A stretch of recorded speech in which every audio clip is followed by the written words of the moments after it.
Okay, today we're going to talk about chapter 13, lesson 2, the early church. So, we mentioned this last time a little bit that why Christianity was able to spread so widely. So, first of all, the Roman Empire was generally very peaceful, right? Because they had good control, right? And they made sure that, they watched out for trouble along their roads. They had well constructed roads. So it was pretty easy to travel from one region to another, and therefore, of course, able to bring the Christian religion with them.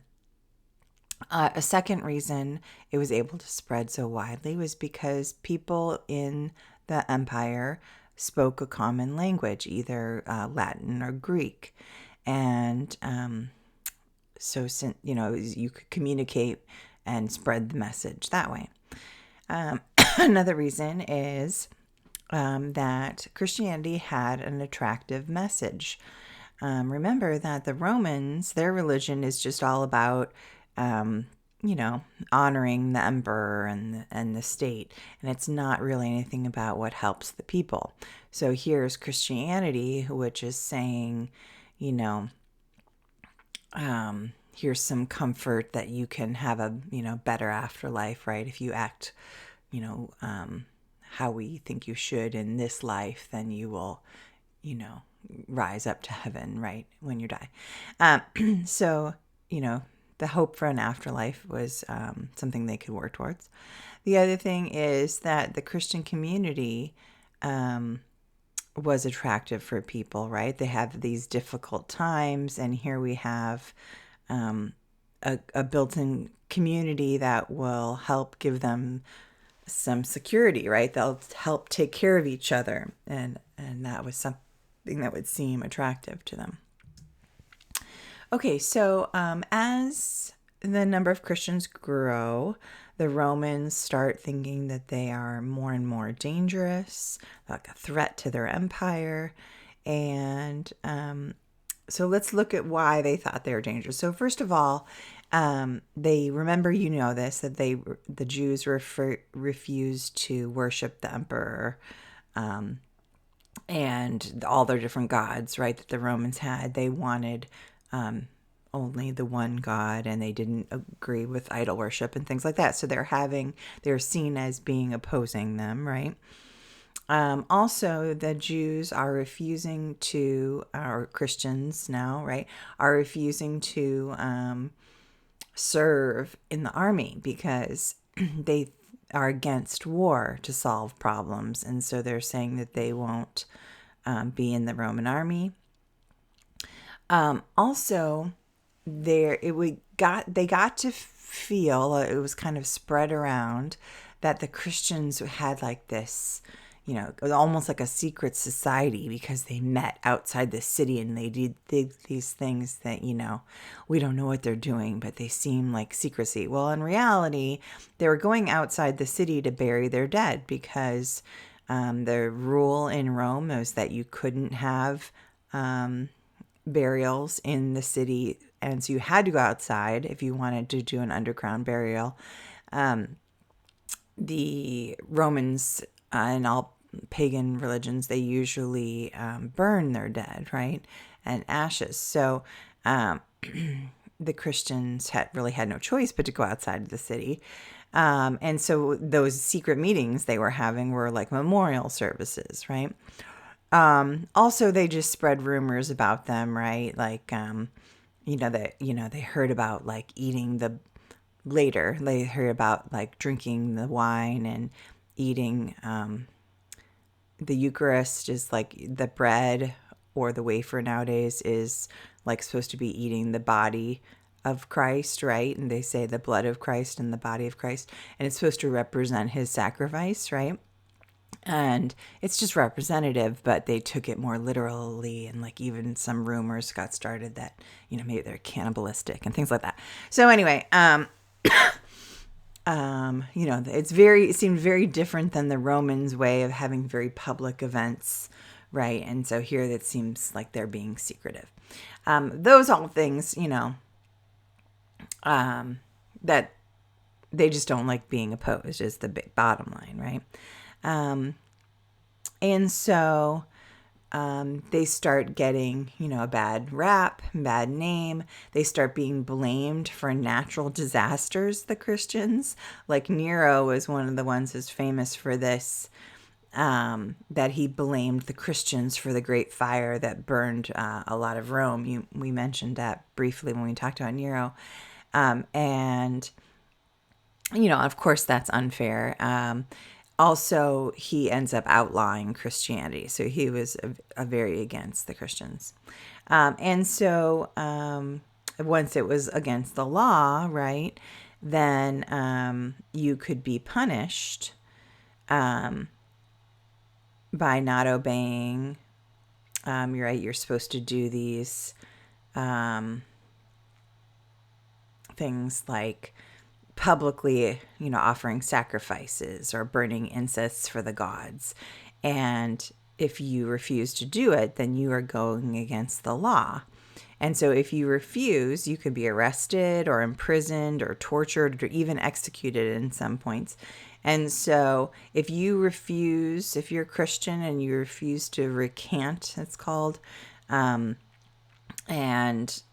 you had a choice. You could either basically give in and, avoid these penalties, or if you don't, then you could be forced to leave, exiled, you could be killed, right?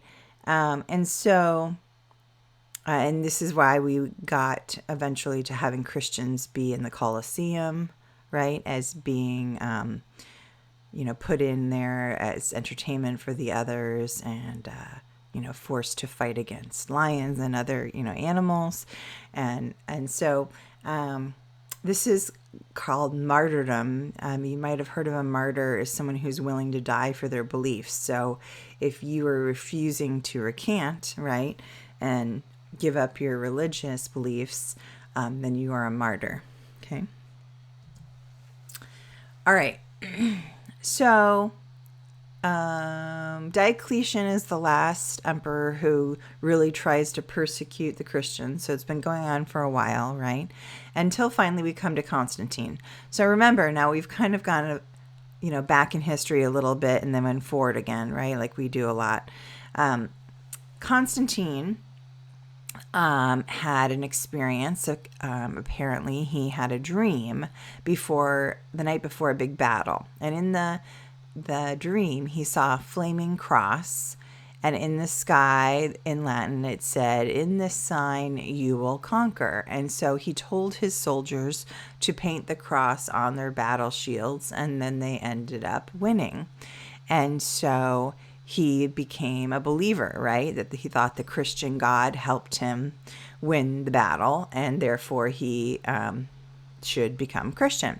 So he starts following Christianity and does a lot to help Christianity. So one of the things he's famous for doing is called the Edict of Milan, which happened in AD 313. And it wasn't just about Christianity. In this edict, he basically said all religions are allowed to practice freely. Obviously paving the way more for Christians, but it wasn't just about Christianity. It was about all of them. But he also did other things to help Christianity spread. He helped build churches in Rome and Jerusalem. He also allowed them to serve in the government, which they weren't allowed to before, and excused them from paying taxes. So they got a lot of traction, right, with Constantine. And then in future years, Theodosius is another emperor we talked about briefly. He went a step further and he banned the Greek and Roman religions and made Christianity the official religion by AD 392. So you can see the progression of being from persecution to now being supported by the empire, and therefore, of course, that's going to help Christianity spread once the emperors are supporting it. Okay. Also, in the mentions in the book quickly that the Roman Empire itself is not the only place that's spreading Christianity. That, for example, they give you example of in Africa, the Axum trade capital in Africa becomes Christian, and it's their official religion. And of course, being a trade capital and going throughout that whole region, they're also going to be part of what helps spread Christianity too. Okay, so how is the church organized? So first of all, that's called having a hierarchy, and that word hierarchy doesn't only have to be about religion or churches, right? It's about any organizational chart, right? Having different levels in your organization. So church hierarchy works like this, and so there's some vocab you need to know. So first of all, if you are one of the officials of the church, you're called a generic name called clergy. Okay, so clergy means you're some kind of priest, basically. Only men could be priests, right? And so on the lowest level, the priests would, be in charge of a particular church. And then they have someone above them called bishops, which are a type of priest, higher level. And a bishop would supervise the whole diocese. A diocese is several church groups. So basically try to think of it kind of like as in town to city to state to country, right? Like that kind of progression. It's kind of like that, but obviously with church people. Okay, so bishops oversee many churches, okay, in a region. And then an archbishop is even higher up and oversees many bishops and their separate regions. So now it's like a whole region so this is like, I would say priest is like the town, bishop is like maybe a county, and then archbishop is like a state. Excuse me. And then patriarch was a type of archbishop. So there are 5 leading archbishops, the most powerful ones, and they're also called patriarchs. So they'll use the words interchangeably sometimes. So it's a little bit confusing. You could be the patriarch of Rome and you're called bishop so-and-so. Okay, because you are a bishop. You're just a high bishop called an archbishop. So the same person could be referred to as a bishop, an archbishop, and a patriarch. So I know it's a little confusing. Okay, so sometimes when you hear the name, if they call him bishop whoever, they don't necessarily just mean that they're like a low bishop. Okay. Anyway, so the highest archbishops, those 5 are called patriarchs. And the cities are listed there, the most powerful: Rome, Constantinople, Alexandria, Antioch, and Jerusalem. Okay, and everyone else in the church, like the church members, regular people, are called laity. All right, and women are allowed to be, right, in the religion, but they can't have any, like, positions, right, of power. They are just supposed to help out, right, care for the sick, things like that. On the next page, I couldn't finish it all. Bishops, also part of their job is to meet in these councils to make sure that everyone is practicing the same beliefs, because what did end up happening was that, right, if in such a huge empire, people could practice their religion a little bit differently, and they were seeing some differences. So they started having these meetings to kind of agree on how things should be done. And so that's called church doctrine. Doctrine is, we're agreeing this is the official way we want you to do things. If you go against those official ways of teaching, then you're a heretic or you're supporting heresy. Okay, and in later times, that becomes a big thing, accusing people of being a heretic, and there's punishments and stuff. But we're not quite at that point as much. But they are starting to use the word, and the word today can be used outside that context too, right? Heresy is if you're going against any kind of like normal accepted way to do something. Okay, it would be called a heresy. All right, so a person is the heretic, the act of, going against the church in this case is heresy. All right. Sometimes students get a little confused, so I just want to show this organization a little bit. Remember that Christianity grew directly from the Jewish religion, right? So there's basically two parts of the Christian Bible, the Old Testament and the New Testament. The Old Testament is the Jewish Bible, right? What we kept calling the Jewish Bible, the Torah. So it is a Greek version, right? Obviously a translated version. And it makes sense, right? That they were originally Jewish. So all the original beliefs are there, and they believe in the same, important people, right? So you see they have this in the graphic, right? We talked a little bit about the book of Genesis and like the beginning of the world and, right, all those things. And we talked about some of these. So they believe all those same things, okay? But the difference is in Christianity, they differ when we talk about Christ, right? And the Jews don't believe that Jesus was God's son and he, died for us, and that he, they believe there was a Jesus, but he was like a regular person. He wasn't like the Savior, okay?